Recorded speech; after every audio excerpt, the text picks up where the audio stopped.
የወላይታ ህዝብ ጥንታዊ ስልጣኔ መገለጫው የዳበረ ታሪኩና የህዝቡ ማንነት ጋር የተቆራኘው ጥብቅ ትስስር ማሳያ የሆነው የዘመን መለወጫ በዓል ጊፋታ በዩኔስኮ በይፋ ተመዝግቧል። ባህሉን ከኢትዮጵያ እሴት ጋር አቆራኝቶ ያቆየው የወላይታ ህዝብ እንኳን ደስ አላችሁ ማለትን እንወዳለን። ይህንን በተመለከተ ከአስተባባሪዎቹ ሲንቀሳቀሱ ከነበሩት መካከል ዶክተር አበሻ ሽርኮ በወላይታ ሶዶ ዩኒቨርሲቲ ታሪክና ቅርስ አስተዳደር ውስጥ የሚሰሩ መስመር ላይ አግኝቻቸዋለሁ።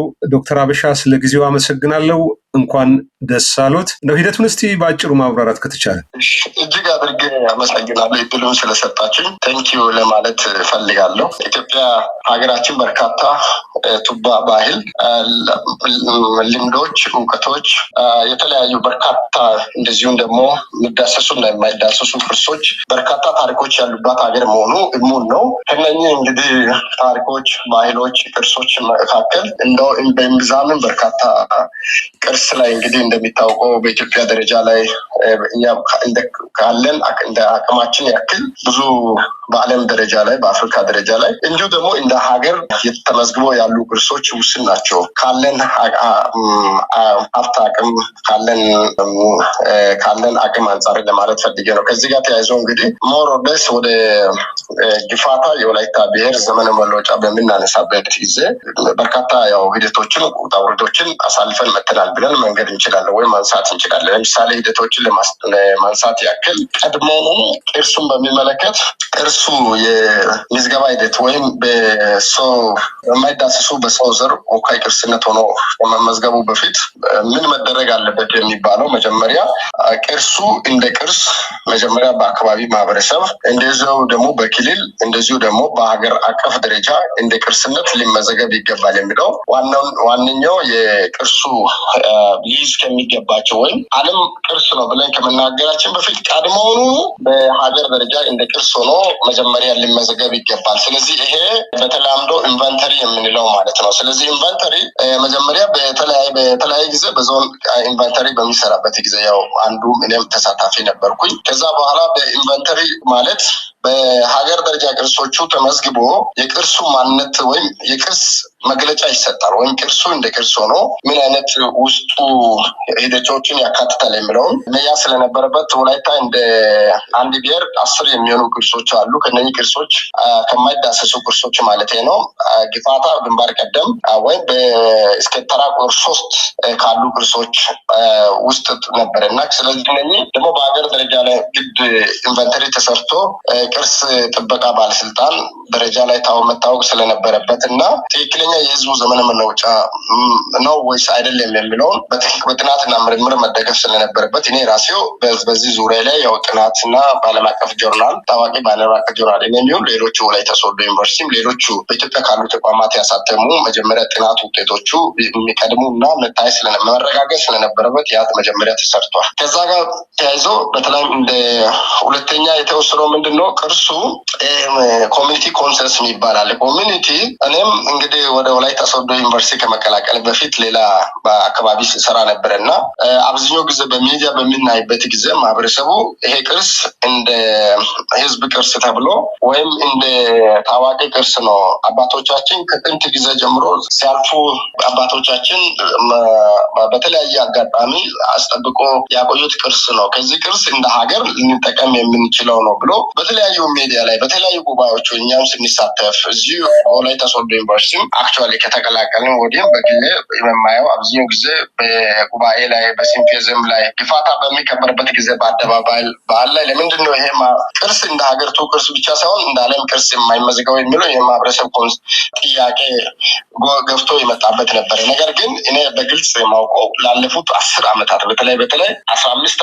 ዓመት የሚጠጋ እኔ ተሳትፎ ነበረኝ በዚህ በቅርስ ዙሪያ ላይ በተለይ ጊፋታ ጥናት ምርምር ላይ እና በኮሚቴ ኢንጌጅመንት ላይ ግን መጨረሻ ላይ ጎልቶ የወጣው በተለይም ላስለፉት 10 ዓመታትን ሲሪየስ የሆነ ከህዝብ ጥያቄ ስለነበረ ያን ጥያቄ ምክንያቱም አንድ ቅርሱ የኔ ነው የሚል ማህበረሰብ ካለለ በስተቀር አስቸጋሪ ስለሚሆን ያ ጥያቄ ነበረ። በወቅቱ በነበረው ከዛሬ 5-6 ዓመት አካባቢ ቅድም እንዳልኩት ኢንቨንተሪ ከተሰራ በኋላ ከተገመገመ በኋላ ይህን ዓለም ቅርስ ለማስመዘገብ ሂደቶቹን መከተል ማለፍ ያለባቸው ሂደቶች አሉ። ምክንያቱም የቅርስ ጥበቃ ባለስልጣን ዳይሬክቲቮች አሉ፣ በኢፌዴሪ ቅርስ ጥበቃ ማለት ነው። እንዲሁ ደግሞ ዩኔስኮ ላይ አንድ በራሱ ICH 02 የሚባል ኢንታንጀብል ካልቸራል ሄሪቴጅ ፎርም 2 የሚባሉ አሉ፣ ፎርም 7 የሚባሉ አሉ። ሌላው ደግሞ ኢንቨንተሪ የሰራንበት አለ። እንደዚህ ሁሉ በምን እንዴት ሆኖ ነው መሰራት ያለባቸው የሚለው ቅድም ባልኩት ሌሎችም ከዚህ በፊት የማይዳሰሱ ቅርሶች በኢትዮጵያ ቀደም ብሎ እንደነ ገዳ ሁለተኛ ደግሞ ጥምቀት እንደዚሁ ደግሞ ጨምበላላ የመሳሰሉ ጨምበላላ የመሳሰሉ ያው ያለፉበት ሂደቶችም ግድ ማለፍ ስለነበረበት እና እንደዚሁ ብቻ ሳይሆን ቅርስ ላይ በርካታ እሴቶች አሉ። በውስጡ ያሉ ቅርሶች በነገራችን ላይ አንድ ቅርስ ያው በሚታወቀው በዩኔስኮ ላይ ሲመዘገብ ኮንተንት ኤሌመንቶቹ መመሳሰል ሊኖር አይገባም። ስለዚህ ይሄም ኤሌመንቶቹ ከሌሎቹ ማይዳሰሱ ቅርሶች ጋር ከሌሎቹ ዘመን መለወጫ ካሉ ከነኛ ጋር የሚለዩትን ነው መታወቅ ያለበት። ስለዚህ መገለጽ ያለበት። ስለዚህ እነኛ የማይገለጹበትና ከሌሎቹ ጋር ግን የማይገናኙ የህዝቡ ግን ቱባ ባህል የሆኑ ኤሌመንቶቹ ግልጽ ቦልድሊ መታየት ስለነበረባቸው በዛ ላይ ተሰርቷል የሚል ሀሳብ ለመግለጽ ነው። ከዚህ ጋር ተያይዞ ወላይታ ሶዶ ዩኒቨርሲቲ የወላይታ ዞን አስተዳደር የቀድሞ ደቡብ ብሔር ብሔረሰቦችና ህዝቦች ክልል ባህል ቱሪዝም ቢሮ እንዲሁ ደግሞ የፌዴራል ቅርስ ጥበቃ ባለስልጣን አራቱ ጆይንትሊ ጥናትና ምርምር የሚያደርግ ቲም አዋቅሯል። በዚህ መነሻ ላይ አንዱ እያንዳንዱ ተቋም ቅድም የጠቀስኳቸው አራቱ ተቋማት ሁለት ባለሙያዎችን መድቧል። በወቅቱ የነበሩ አመራሮችም ተሳትፎበት ማለት ነው። ድጋፍ ሁለት ባለሙያዎች ከወላይታ ሶዶ ዩኒቨርሲቲ 2 ሰዎች ከኔ ጋር 1 ሰው አለ። ዞን 2 ሰው ከቀድሞ ብሔር ብሔረሰቦችና ደቡብ ብሔር ብሔረሰቦችና ህዝቦች ክልል 2 ሰው እንደዚሁ ደግሞ ከቅርስ ጥበቃ ባለስልጣን 2 ሰው 8 ሰው ኖሚኔሽን ፋይል ወይም በተላምዶ ማስመዘገቢያ ሰነድ ብለን የምንጠራው ለዩኔስኮ የሚላኩ እንዲዘጋጅ ተብሏል። በዚሁም ደግሞ ያው ኃላፊነቱ ኦልሬዲ በሰብሳቢ እንዲመራ ተደርጎ ማለት ነው። ያው እኔ እንዲሰበስብ ተደርጓል። ያው በወቅቱ የወላይታ ሶዶ ዩኒቨርሲቲ በቅርበት ላይ የወላይታ ዞን አስተዳደርም ያው በአንድ ሰብሳቢ ተመርጦ በዛ ላይ ደግሞ ሙሉ በሙሉ እነዚህን ሂደቶች በሙሉ ጠብቆ ነው አሁን በዩኔስኮ በማይዳሰስ የዓለም ሀብት ተብሎ የተመዘገበው ማለት ነው። እንደው ይሄ ጊፋታ ሲከበር ለምን ያህል ጊዜ ሆነ? ጥንታዊ ታሪካዊ ዳራውን መግለጽ ከተቻለ 1500-600 ዓመት የዘመን መለወጫ። እጅግ አድርጌ አመሰግናለሁ።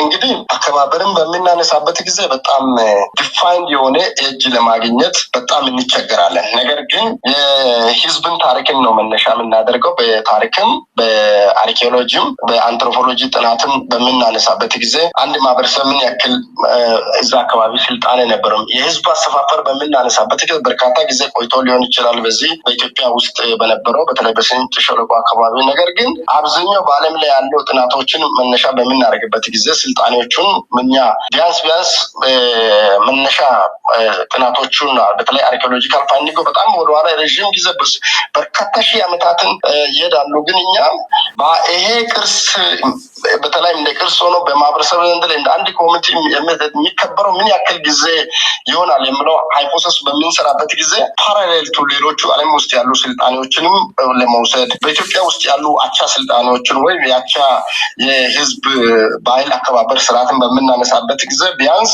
ኢየሱስ ክርስቶስ ከተወለደ ምክንያቱም አብዛኛው ቤዝ የምናደርገው ግሪጎሪያን ካላንደር ስለሆነ ነው። ይህን ማንሳት የፈለግኩት ዓለም ላይ የተለያዩ የአቆጣጠር ስርዓት አለ። ግን አሁን እኔ ማብራሪያ ለመስጠት ያክል ነው።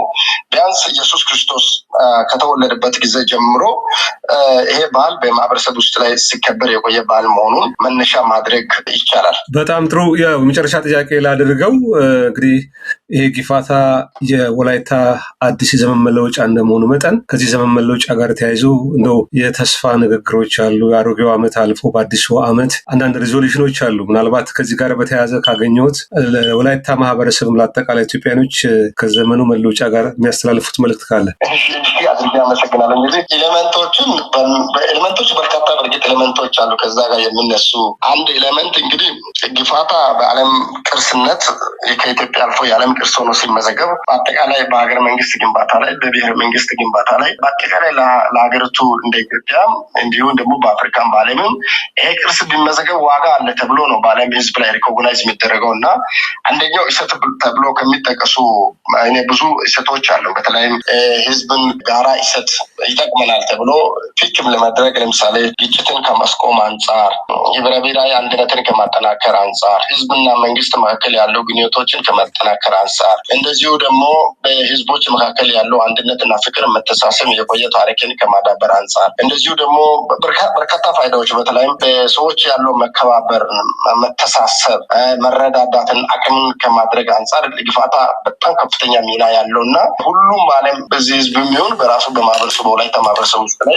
በርካታ ጠቀሜታ አለና መጨረሻ ላይ እንግዲህ እነኚህ ውስጥ ያሉ አቅሞቹ ጎልቶ በሚወጡበት ጊዜ በጣም ጠቃሚ ናቸው። ፋይዳው እጅግ ከፍተኛ ነው። እንደ ሀገር በጣም ልንጠቀም የሚገባን እንደ ሀገር ደግሞ እኛ ለሀገራዊ ምሰሶዎችና ለሀገራዊ አስተሳሰብም ትልቅ ጠንካራ እውቀትና ስርዓት የሚሰጥ ቅርስ ብሎ ለመውሰድ እነኚህ አባባሎች በርካታ አባባሎች አሉ። ለምሳሌ ወላይታ ምን ይላል?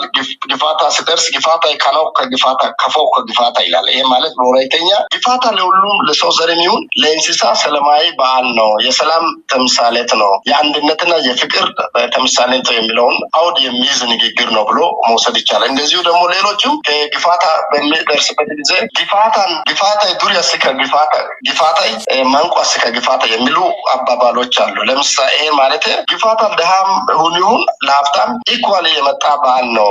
ይሄ ማለት ወደ ትልቁ አውድ በምንወስድበት ጊዜ ለሰው ዘር አስፈላጊ የሆነ ለሰው ዘር ጠቃሚ የሆነ ፍቅር፣ አንድነትና ህብረትን የሚሰብክ የሰው ዘር እኩልነትን የሚናገር በዓል ነው ተብሎ በአውድ ሊወሰድ ይችላልና በርካታ የግፋታ አባባሎች መኖሩን በዚህ አጋጣሚ ለመጥቀስ ነው። በጣም አመሰግናለሁ ዶክተር አበሻ ሽርኮ በወላይታ ሶዶ ዩኒቨርሲቲ ታሪክና ቅርስ አስተዳደር ተመራማሪ ለሰጡኝ ማብራሪያ ከልብ አመሰግናለሁ። መልካም ግፋታ። በጣም አመሰግናለሁ። ዮዮ ግፋታ።